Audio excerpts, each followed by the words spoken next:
Watching professional players can often make the casual player feel overwhelmed with the speed at which they're playing. They can come to the conclusion that they too need to play at insane speed to be able to win games. But in reality, you can get away with playing far slower than you think if you understand certain principles. And this is what we'll learn today. The amount of actions per minute that professional players can perform can sometimes be amazing to watch, but what's most interesting is what actions are actually being performed. As you can imagine, not every action is created equal. I mentioned in previous videos the idea of hierarchy and that having a build order that's optimized or having a decent enough macro at the very top of that hierarchy. When we watch a pro game, we get hooked by the fire of the action. We see Marines being splitted, Stalkers blinking back, and Medevacs picking up units. What we don't see, on the other hand, is the perfect macro at home. Upgrades being researched, Marine Marauder always being produced, new barracks and add-ons being made. The oh-so-fast first-person view can be mesmerizing to watch, but we sometimes fail to really understand what's truly going on. Because our eyes are fully focused on the heat of the action, we tend to believe that if Clem, MaxPax or Serral control the army or multitask the way they do, then you need to do the same to get results and improve. The thing is, it's a bit more complex than that. In reality, these guys apply the principles I'm talking about. They have an unbelievably sharp build order. The macro is top-notch, and then they control the army and multitask. The faster you are, the better you'll be able to perform these actions. The thing is, if you're not like them, which is the case for roughly 99.9% of the people watching this video, and you're trying to imitate what you see on your screen, you're going to be quite disappointed. You'll be disappointed because you would have failed at doing the most important thing, making units, not forgetting upgrades and so on. And you would have spent all that energy trying to control your army, but you may have not gotten that much value out of it. Fast players like Clem, for example, try to play according to their strength, in this case, great mechanics. A fast player will try to have as many interactions as possible with their opponent, precisely so that their mechanics have the opportunity to shine. But if you're slow and you're trying to copy these guys, then you have failed at understanding the reason why certain players play the way they do. MaxPax doesn't open up with Blink almost every game because it's written in the official Starcraft books. It does so because A, it's super reliable, and B, because he can get ludicrous amounts of value out of his units. The Blink Stalker is a unit that will reward good control and great mechanics in general, because you often pair them with War Prism against Terran or Oracles against Zerg. So, good control and multitasking will help you get the edge over your opponent, force mistakes, and punish your opponent. What if your macro sucks? What if you're slow and you're trying to imitate MaxPax? What will happen? There's a good chance that you'll trade poorly with the Stalkers, which is exactly the opposite of what you're trying to achieve. And because you were not able to macro at home, then you have nothing else. And then you get A-moved and wonder, how the hell can pro players do it? It seems impossible.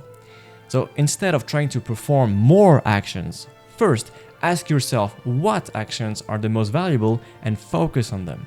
Once you've managed to do the basics well enough, then you can try to press the throttle a little harder and try to play faster, but not before. The skill pro players need to beat one another far exceed the ones that you need to improve. You don't need to have 1,000 APM to get better and win games. Before trying to perform more actions, it would be wiser to know what actions to perform first. What is the priority? What brings the most value? These are better questions. When you're in game, ask yourself if a move is that valuable or not. Is spending 20 seconds of your attention span to kill one Probe-Eater Reaper really worth it? If you were macroing at home in the meantime, then yes, for sure. But if you killed one probe, but forgot to make 2 SCVs at home in the meantime, do the math, and you'll notice that you actually dealt more damage to yourself than to your opponent. Moving around with a Reaper and killing stuff gives you the impression that you're active and doing things, while pressing the SCV or probe button twice doesn't really give you the impression yet. The latter is actually the most profitable action. Now if you can do both, then that's great, that's wonderful. But don't trust your feelings too much and look at the numbers. Emotions can lie, numbers never do. So don't get trapped in the feeling that you're out multitasking, clicking everywhere and achieving things. A classic example of this was some Terran players back in 2017, I think. He would rage quit and tell me, "Protoss is a joke, I completely out multitasked you." And I'm like, bro, you shift click medevacs to their death. sent a Liberator in my Stalkers, and traded poorly at the front, so how the hell did you outmultitask me? The reality is that he had the feeling of accomplishing things because he was super active and clicking everywhere. But what was he really getting in return? In all fairness, those actions provided negative results. Like, it would have been even better for him to not do anything, funnily enough. You did a multi-prong attack. Cool. Did you trade positively? Did you get what you were looking for? Or did you just randomly send units everywhere to feel like a pro? Every time you send a drop, you attack somewhere or anything of that sort, ask yourself, what did I get in return? Was it worthwhile? Most of the time, sticking to the basics like macro or religiously following your build will make it seem like you're not doing much, but in reality you're performing the right actions that actually give you results. In the meantime, being out of breath because you're all over the place will make you look like a phony more than anything. So stick to the basics first. Here's an example. If you have a timing attack in mind, try to hit harder and earlier. If you generally send an oracle but it never gets anything done, then stop doing it and replace it with more diligent macro. Or send it, but don't focus too much on it, just scatter around and that's it. Only look at it when you know you can get really something done. Like if you see a defenseless mineral line, then it's worth spending the time and attention on it. If you see a spore clotter, don't bother, and it rhymes. I'd recommend you only force yourself to increase the pace and speed at which you're playing when you're really comfortable with your strategy and build orders. If you're still forgetting structures or get supply blocked all the time, fix that first and then later think about playing a bit quicker. First things first. So what does it look like in an average game? Getting your warp in cycles every 20 to 25 seconds or your injects, making sure you start an important unit like your Colossus, Ghost, Vipers or whatever will give you far more results than trying to do your best Clem impression.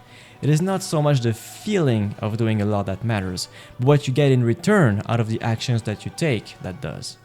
If your APM is super high compared to the people you play against, and yet you can't seem to beat them, then there's a good chance that your problem is not the speed at which you're playing, but rather the decisions you're making. It's very easy to fall into the trap of thinking you're better than them because you're quick, or supposedly. But in reality, if you're quick to perform the wrong actions, then it's only making things worse for you. Note that the rapid rate of your keyboard can also drastically influence the APM count that you get. If your rapid rate is off the charts, then simply pressing the Zergling button for 2 seconds will make your APM spike to 2000. So obviously the APM counts you see at the end of the game will be quite deceiving. Speaking of which, if you do not use rapid fire settings or you do not know what it is, I strongly recommend you to check it out. I'm sure you can easily find tutorials or guides on Reddit or YouTube. This will enable you to warp in units like 10 zealots at once without even clicking, or cast tons of ghost snipes or ravager biles instantly. It's life-changing. Once you tried it, you can never go back. And it'll make you play faster too, because you'll be able to cast spells or warp in faster in less time while pressing less buttons. So rapid fire it is, my friends. There's also a good chance that you're required to be fast to deal with certain scenarios. Not because you're good, but rather because you fucked up somewhere. So let me explain. Imagine your minimap is blinking in red everywhere.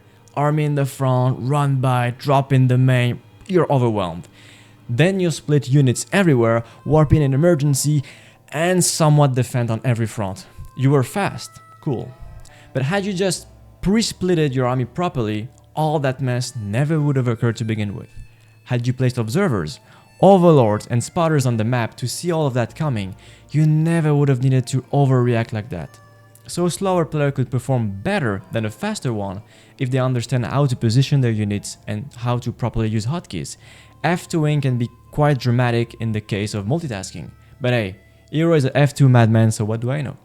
So place pylons on the map, leave a marine here and there, take the watchtowers if you can, and that vision will avoid so much drama and chaos on your side of the map. It has nothing to do with how fast you're playing, but rather with intelligence, game sense and anticipation. And these are the qualities that can get you a long way. You don't have to be lightning fast to be good at this game, after all. Even Elfie, the Finnish Protoss that played back in the days, would literally play with his legs on his desk and his cat stepping on his keyboard. So smart decisions and solid fundamentals can really compensate a lot for lack of speed in Starcraft 2. Speed only starts to really matter at the higher echelons of the game. So if you're a diamond and you think APM is your problem, then you're most likely mistaken. It sure helps, but it's probably not the reason why you're losing. So if you found the content of this video helpful, please consider joining our community on Discord, where we help one another and we can try to have fun and improve. You can also book a session with me. I hope to see you there. Bye.